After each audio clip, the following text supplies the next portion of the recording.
हरे कृष्णा। किसी गांव में छोटा सा बालक अपने परिवार के साथ रहता था। परिवार बड़ा धार्मिक था, भगवान की सेवा करना, पूजा अर्चना करना, आरती करना, वो हमेशा उनके घर में होता था। तो जो छोटा बालक था उसे बहुत अच्छा लगता था कि अरे वाह, मेरे घर में हर रोज़ पूजा हो रही है, क्यों ना मुझे भी एक चांस मिले भगवान की सेवा करने का, उनसे प्रार्थना करने का। क्योंकि छोटा था तो कैसे देंगे उसके हाथ में अगरबत्ती और दिया। माता पिता को भी डर लगता था, उनके दादा को भी डर लगता था, तो वो नहीं देते थे। एक बार की बात है कि वो अपने बड़े भाई के साथ था और सारे जो परिवार वाले थे कहीं दूर गए थे, बाहर गए थे। तो उसने सोचा शाम का समय है और हम सब घर वाले इसी समय पे पूजा करते हैं, अर्चना करते हैं, आज कोई नहीं है घर में, तो चलो मैं लगाता हूँ दिया और मैं करता हूँ आरती, कुछ करता हूँ। प्रार्थना करने का यही तो मौका है, मुझे नहीं करने देते आरती, तो यही मौका है। तो वो गया भगवान के पास, उसने अगरबत्ती जलाई और दिया जलाया और भगवान के सामने बैठा ही रहा। तो उसने सुना था कि किस प्रकार से मेरे जो दादा है वो मंत्र बोलते हैं, मेरे पिताजी है वो अलग अलग प्रकार के श्लोक गाते हैं, मुझे तो उतना नहीं आता। तो उसने अपने ही ढंग से एक प्रार्थना बनाई और वो दोहरानी उसने शुरू कर दी। क्या कर रहा था वो प्रार्थना, सुनिए। तो वो कह रहा था कि भगवान मेरे दादा को स्वस्थ रखना, भगवान मेरी दादी को स्वस्थ रखना।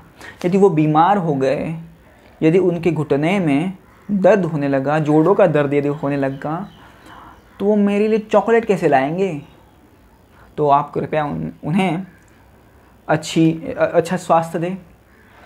उसने आगे प्रार्थना की कि भगवान मेरे पिताजी को, मेरी माताजी को भी अच्छा स्वास्थ्य दे, क्योंकि वो मेरा इतना ख्याल रखते हैं, मुझे खाना पीना देते हैं, अच्छे कपड़े देते हैं, कृपया उनका ख्याल रखिए। वो कंटिन्यू कर रहा था, भगवान मेरे दोस्तों का भी ख्याल रखिए, क्योंकि उन्हें कुछ हो गया तो मेरे साथ कौन खेलेगा। वो कंटिन्यू किया उसने, भगवान मेरे जो भाई बहन हैं उनका भी आप ख्याल रखिए, क्योंकि वो मेरा इतना ख्याल रखते हैं, मुझसे इतना लाड प्यार करते हैं, तो उनका भी ख्याल रखिए।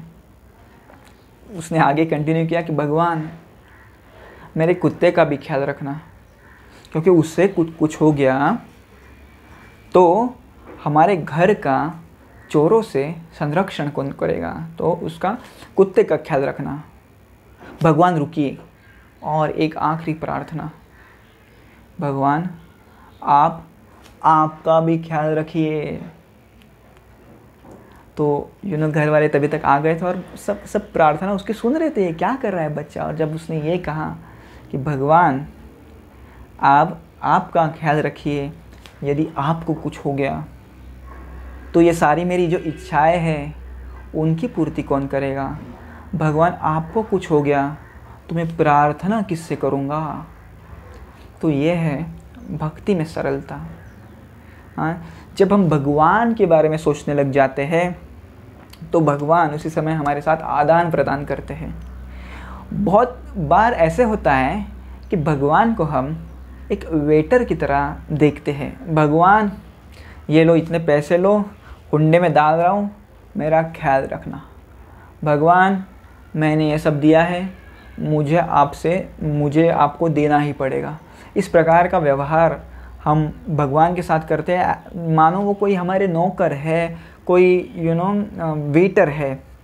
नहीं, भगवान के साथ यदि हम प्रेम पूर्वक आदान प्रदान करेंगे, यदि हम इस बालक की तरह सोचेंगे, देखिए ना कितना सरल बालक है, इनोसेंट बालक है, और उसने सोचा कि भगवान को भी कुछ हो सकता है, तो भगवान के बारे में वो सोच रहा था। राइट, हम जब माला करते हैं हरे कृष्ण कृष्ण कृष्ण हरे हरे, हरे राम राम राम हरे हरे, उस समय भी हमारे मन में केवल अपने ही विचार चल रहे होते हैं। राइट, केवल हम अपने बारे में सोच रहे होते हैं कि ये क्या होगा, ये कैसे होगा, ये कब होगा, पैसे आएंगे कि नहीं, मेरा मेरा मेरा मेरा ये क्यों हो गया। पूरे समय हम केवल मेरा ध्यान कर रहे होते हुए। राइट, हम कृष्ण का ध्यान नहीं करते। हम मुंह में तो कृष्ण का नाम है पर मन में कुछ अलग ही चल रहा होता है, राइट। तो इस बालक की प्रार्थना से हमें ये सीख मिलती है कि कृष्ण के बारे में भी हमें सोचना चाहिए।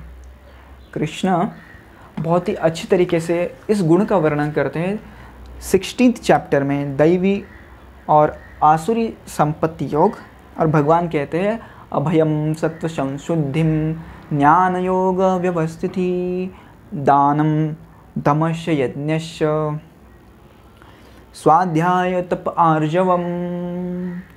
तो आर्जव का मीनिंग है सरलता। भगवान श्री कृष्ण के जो भक्त होते हैं बड़े सरल होते हैं, उनमें कपट नहीं होता। बहुत बार हम देखते हैं लोगों को कि उनके मन में कुछ और होता है और ज़ुबान पे कुछ और होता है, राइट। जो लोगों से एकदम मीठी मीठी बातें करेंगे और पीछे से अपना सुरा उसके पीठ में खोज देंगे, राइट। तो भक्त कभी ऐसे नहीं कर सकता। भक्त, उसका मन और उसकी क्रियाएं एक समान होती है। ऐसे नहीं होता, उसका पॉलिटिकल नेचर नहीं होता। उसका पॉलिटिकल नेचर यानी क्या, मन में कुछ और चल रहा है और दिखा रहे कुछ और, दिखाना कुछ और है, दिखा रहे कुछ और, पर मन में एक्सप्लॉयटेशन की भावना है कि कैसे इस व्यक्ति का मैं शोषण करूं, इससे कैसे ज़्यादा से ज़्यादा खींच लूं, ज़्यादा से ज़्यादा इसका शोषण करूं, इस प्रकार से। पर कृष्ण के भक्त जो होते हैं वो ऐसे नहीं होते। कृष्ण के भक्त, कृष्ण ने बता दिया यदि आपको मेरा भक्त बनना है तो ये सारी चीज़ें आपको करनी पड़ेंगी। उसमें से एक था आर्जवम, ज्ञानम दमश्य यज्ञश्च शांतिम आर्जवम दानम दमश्य यज्ञ से स्वाध्याय तप आर्जवम। तो ये आर्जव जो है बहुत इंपॉर्टेंट है, सरलता बहुत इंपॉर्टेंट है। तो हमें भी कृष्ण का आदान प्रदान यदि चाहिए कृष्ण के साथ, तो हमें इस बात का ख्याल रखना है और सबसे अच्छा बर्ताव करना है और सरलता से विथ सिंप्लिसिटी हमें हमारा नेचर रखना है। धन्यवाद। हरे कृष्ण।